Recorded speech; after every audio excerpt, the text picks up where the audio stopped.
Welcome to Counter-Hegemony. My name is Aaron Taus.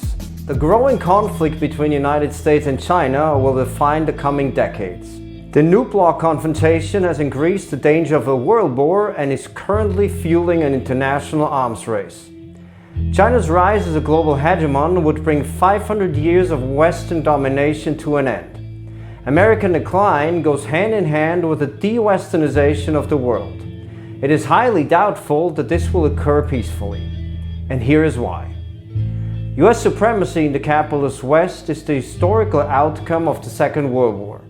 With the collapse of the Soviet Union in the 1990s, the US extended its political and economic power to the entire globe. Ever since, US foreign policy has been based on three main principles. First, to maintain global leadership. Second, to defend, enforce and expand global capitalism with military and non-military means.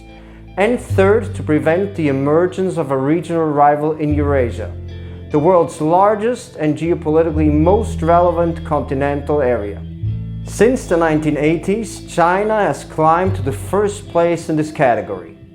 Over the past decades, the United States has tried to integrate China into the global capitalist order, similar to the way it integrated Germany and Japan in the second half of the 20th century.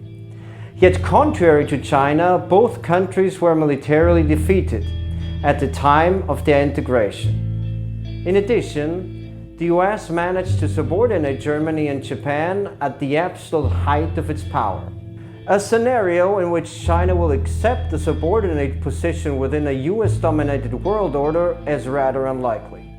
So far, all US strategies to stop China's rise have failed. The first strategy pursued under George W. Bush aimed to control global energy reserves in the Middle East.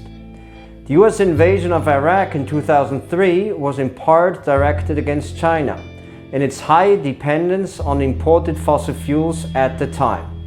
The second US strategy, launched under Barack Obama in 2011 as part of America's pivot to Asia, was to block China's sea routes in the South China Sea via the Strait of Malacca, in the Persian Gulf, the Red Sea and the Suez Canal. China's response to the blockade was the launching of the One Belt, One Road initiative in 2013. The mega project aims to establish and expand intercontinental trade and infrastructure networks between China and Africa, Asia and Europe.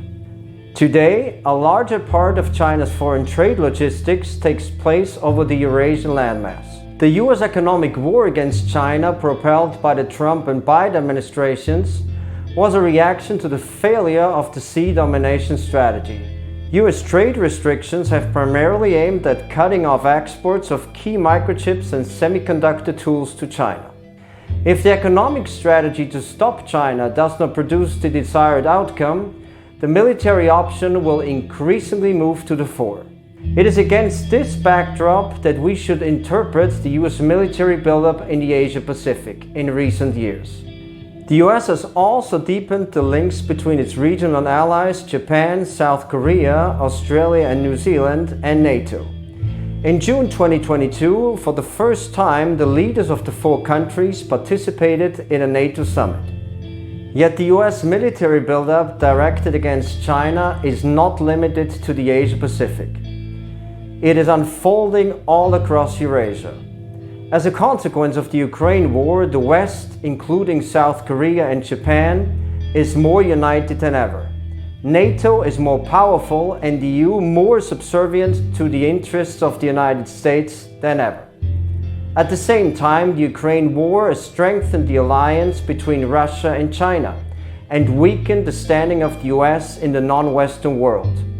These international dynamics will play a crucial role in the development of the US-China conflict in the coming years. That does it for today. Thanks for tuning in. Don't forget to subscribe. I'll see you next time.